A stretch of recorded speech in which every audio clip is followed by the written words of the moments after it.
kita mapadayunon sa pagbuhat ug maayo aron sa ingon sa pagbalik sa ato ang Ginoo, kita masaksihan niya nga kita gigamit nato ang iyang gipahulam nga kinabuhi sibo sa iyang kabubuton og sibo na mo'y mahimong passport nato padulong ngadto sa gingharian na iyang giandam para kanatong tanan.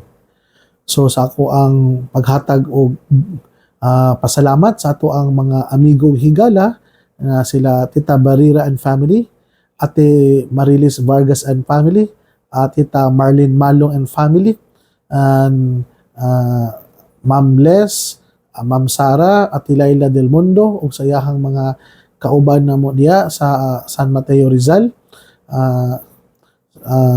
ug sa tanang mga amigong higala na naminaw nako karon, labi na sa amo ang higala na si Ma'am Dinocio Fasciol.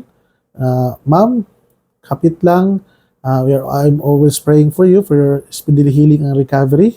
Sa tanang mga naminaw na og mga kaigsuonan nako og mga paryente diha sa Pagadian City, salamat sa inyong suporta, pag-ampo o paghatag og kadasig sa akong bukasyon sa pagapari. Busa mga igsuon, dinhi na ko kutob, ayaw ka mong kalimot na ang pulong sa Dios angay gayud nga pamation, pamalandungan o paningkamutan nga mapuy-an.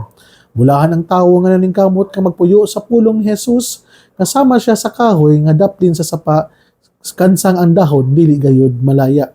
Og timpo sa ting bunga, mohatag siya mga maayong mga bunga.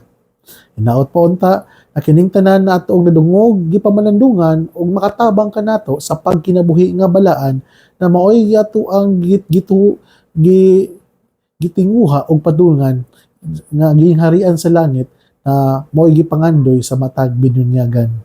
Igsuon, ugma na usab, ban sa mga sa pangama sa itong mahal nga Birhen na si Santa Maria o atong gitawag nga misamisnon ug ang Birhen sa kuta.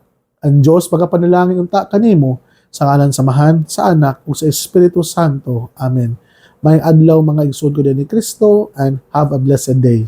God bless.